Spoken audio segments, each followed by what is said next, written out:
Peace be with you, and welcome to this last stop show on the vision of Bishop TUDTUD of Interreligious Dialogue. I reserve this part because it's very touching and in some way give us the deeper spirit that we hopefully have to internalize. This effort that we are doing up to now, and each one of us doing our effort is an occasion to deepen. So this is one point.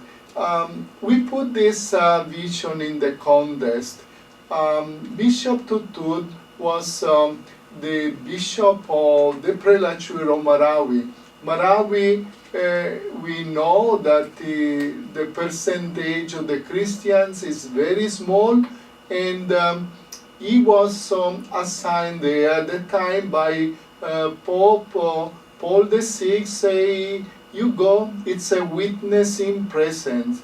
I know that to prepare himself for this, he also studied in Rome, in the same institute in Pisa that I studied. He deepened his understanding of dialogue, and he was spiritually prepared for this event. So in 1982, at the beginning of his mission there, he gathered the priest, the sister, the teacher, and the lay people of the prelature to have a vision.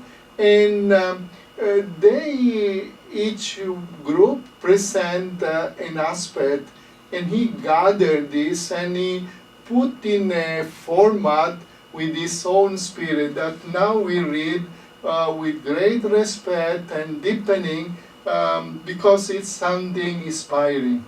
Okay, the first paragraph of the vision: to be loved by God and to be able to love Him in return. This is a human experience, as real as it is mysterious. This divine and human exchange is actually the essence of what Christians call the good news, and of what the Muslims mean when they refer to God as the merciful, Al-Rahman, the compassionate, Al-Rahim, and the loving one, Al-Wahdud. To hold and believe it is faith. To announce and proclaim it is an integral part of the mission of Christianity and of the Dawah of Islam. So an integral part of the mission of the church and also the Dawah of the Muslim, and it's a divine and a human experience that require a deeper spirit. Any good human activity, such as preaching and teaching, can be a vehicle for communicating the good news about God's love. The nobler the activity, the more credible the message. Man becomes more fully human when he relates the love of God in true communion with one another. This is dialogue. So the sense of it's the love of God, it's and man becomes more fully human when he relate and the love of God in true communion with others. In the best of times during his earthly existence, given man's thirst for growth and perfection, he needs both to proclaim and to hear about God as the loving one. Every gift received from God is good. Every good must somehow be communicated. Belief in the divine mercy and compassion must be shared. This sharing is dialogue.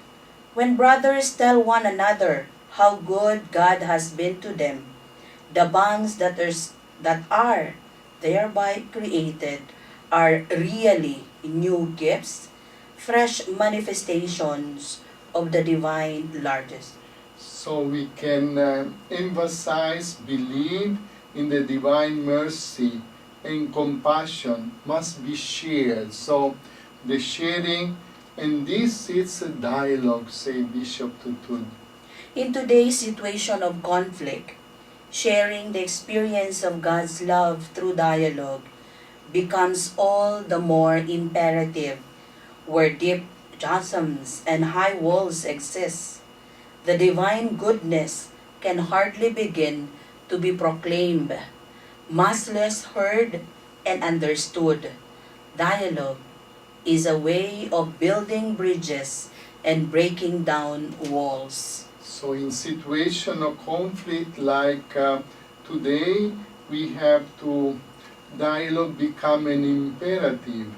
And at the end of this reflection, say we have to the way of building bridges and breaking down walls. In a situation of prejudice, dialogue means an abiding and genuine search for goodness, beauty, and truth. This search is based on the conviction that no one person has a monopoly of this, for are not goodness, beauty, and truth emanating from one and the same source, God? Who or what can monopolize Him? Thus, each person must be open to the fact that he can be enriched by the goodness, beauty, and truth found in the other. Each must be ready to discover the face of God in the other's faith. Discover the face of God in In the the other other's face. faith. So it's important in situation of prejudice especially. In an atmosphere of animosity, dialogue means powerlessness and vulnerability. From a position of power, one can only negotiate about terms. From a position of weakness, one can truly communicate his trust in the other. Trust is most real when there looms the possibility of betrayal. To dialogue means to open one's heart. This is a position of vulnerability. This is a high risk which must be taken by anyone who wants to enter into genuine dialogue. It's to dialogue means to open the One's heart. heart. And this is also a position of vulnerability. So dialogue make us vulnerable in some occasion. This is the high risk which must be taken by anyone who want to enter into genuine dialogue.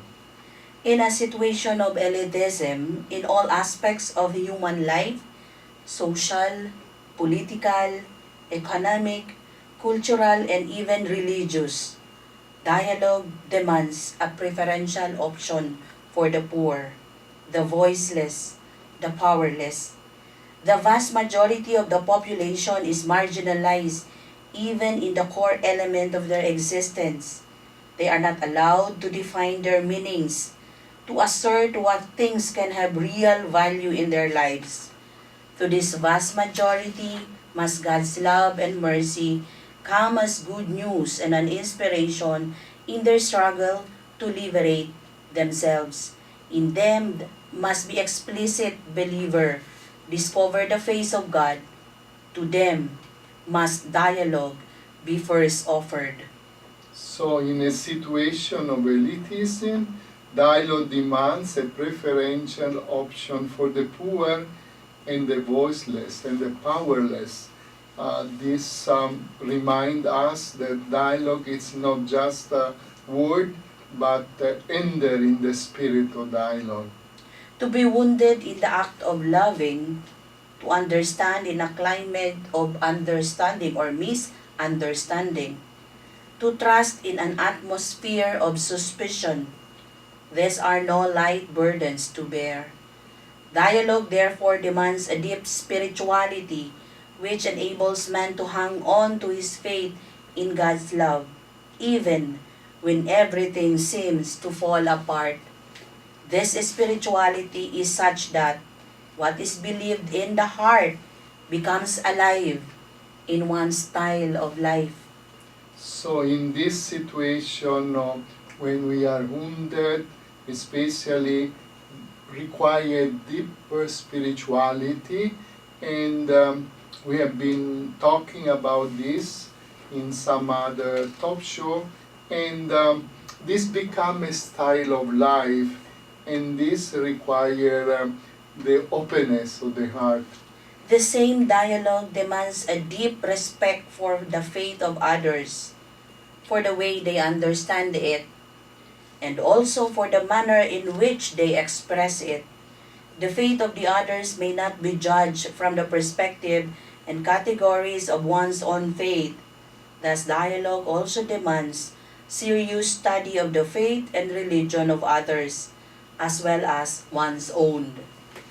The faith of the others may not be judged from the perspective and categories of one's own faith. So we need to know the other faith without judging, but trying to understand. In an area where Muslims and Christians live together, the dialogue described above is an offering to both. It is an offering because, though it is a demand on the believer, he should not force it on those with whom he must relate. So it's not forcing dialogue, but it's to propose, and that is apply for Muslim-Christian dialogue. It is an offering because it is ever extended, not only in the pleasantness of appreciation, but also in and even beyond the pain of rejection. Dialogue is an offering because it respects the antipathies of both Muslims and Christians and the pace with which they strive to ease their hurts and to heal their wounds. Here, dialogue is compassion. Dialogue exists and become compassion beyond the pain and rejection that sometimes we can experience in our journey of dialogue. Besides being an offering, dialogue is a challenge as well. It asks of a believer whether his faith does not require him to rise above his prejudices, even those that stem from real pain. It is a challenge to scrutinize the pain-filled past, yet hope still to restart or start a new chain of happiness or of happy memories for tomorrow. So a new chain of happiness, memories for tomorrow, and this reminds us how we have to link to chain each other. Dialogue is above all a communion of men in total surrender to God, who persist in the hope that all can have a change of heart and participate in the building of God's kingdom, whose completion He alone can bring about. Beautiful, no? Yes, What you very think? beautiful. Mm. As I am reading this vision, Father, I remember the acronym that we have, popular acronym in Silsila, HOPE. Mm. Yes. Yes. The first letter H is hospitality, and that really keep on reminding and inspiring me as I read this vision. And the second is Openness. So, openness to all these beautiful things. yes. And this also vision, it's a new openness, no? Bring us in a deeper dimension. And of course, the P stand for prayer. And the last, to be an example. An example of our So, faith. this is what we propose to all. And before we close this last, we can say, top show, we can say that there are many beautiful things that can be said. We are really amazed how the Lord is working in a mysterious way.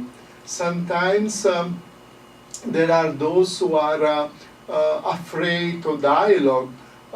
Really, there are problems, there are forms of violence, there are prejudice, But just in this vision, Bishop TUDTUD in Marawi at the time, he started to present this vision. And this vision is still present, must be part of our ongoing reflection. I hope that in deepening all these things, we Christians, we can overcome our fear of interreligious dialogue, or maybe the being superficial when we say, okay, dialogue, when there is a problem, we do dialogue. No, it's something deeper. It's a style of life, it's a spirituality, and we said this since the beginning, and we close also remind to all again the beautiful document of Pope Francis and the Grand Imam El Azhar University that they signed last year, 2019, and it is the human fraternity for world peace and living together. So the vision is how to recall the human fraternity for the world vision, for peace in the world and living together. And one of the very central part presenting this say declare, so it's part of this official declaration. They declare the adoption of the culture of dialogue as a path, mutual cooperation as a code of conduct, reciprocal understanding as the method and stand. There is a long journey, but we have to start. The long journey starts always from the first step. Yes. No? And those who have to start the long journey, they have to make the first step. And those like us who already made the step, we are along the way, we are invited not to get discouraged, but to be always inspired. And this inspiration, of course, coming from the Lord, but also from one another. Yes. When it is nice when we are together, people of different faith, to see the goodness in each person. We say, really God is present. This division is part of the mysterious plan of God, but we have to love these things. So this is a vision, a dream that we have to propose, and the Bishops' Conference of the Philippines this year, 2020, in proposing this special year, we have as a theme, dialogue toward harmony, and we include three important aspects of attention in our mission: ecumenism, interreligious dialogue, and indigenous people. So how to have dialogue, of course, not only in these three areas, Yes. and we have to start from our family, Yes. from our community, to be, as the vision of Bishop TUDTUD say, a vision that projects the love of God. With this, thank you, and continue to listen, to deepen, and padayon. Thank you so much for being with us. Padayon.